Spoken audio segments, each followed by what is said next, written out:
We're going to have so much fun together.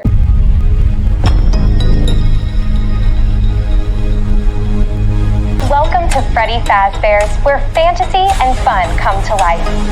Okay. There are Holy ghost shit, children possessing Bonnie! giant robots. Thanks for the heads up. Technically, they're animatronics. What the fuck? It's too late. What?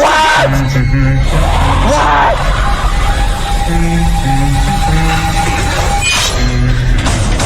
It's what it is! Holy shit! So finally, after 9 years, the Fnaf movie has finally come out, and with how they managed to put a story around it and making it into a movie, I must say I am very, very impressed. Emma, Tammy, everyone associated with the movie did a fan-fucking-tastic job. I was so pleased.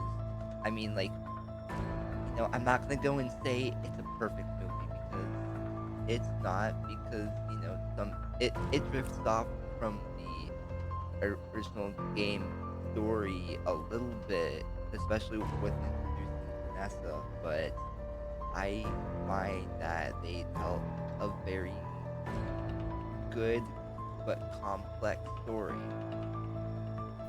If you would like to avoid any spoilers for the movie, then I wouldn't suggest watching any further because we will get into spoilers. But if you're good with spoilers, then please stay. So the one thing that caught me off guard the most was Matt Pat's cameo. He just walks in and he's like, "Well, that's just a theory."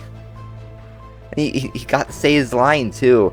And let's talk about the fact that the diner was called Sparky's. That's a callback to the Sparky the dog myth in FNAF 1. Apparently there's also a Sparky the dog animatronic even sitting in parts and service. So I find that really cool. I think that's a really cool callback to the first game. Now let's talk about William Afton. I was so afraid that, you know, they just weren't going to have a good enough, I guess, storyline for him, or how he would appear in the movie, because we only see him in the 8-bit minigame and doesn't make an actual appearance until the third FNAF game. So I was really worried about how they were going to introduce him. But with the Steve Raglan thing, I feel like they made a almost like the book series approach, where he had to change his name in order to not be discovered.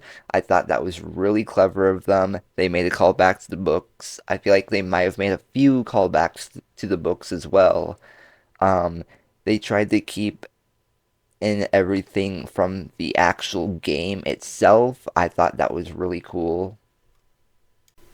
They paid such good attention to detail and took such good care of the movie, where it's like, I can't even be upset. Like, it is genuinely such a good movie just because it's FNAF and it had the right people working on it, and Scott was involved from the very beginning, and we have a few cameos and even some callbacks to the books, Sparky the dog. I really think that was awesome.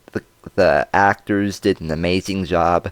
The one thing that confuses me just a little bit on is how the cupcake gets around. It just flies, but I guess that is what ghosts do.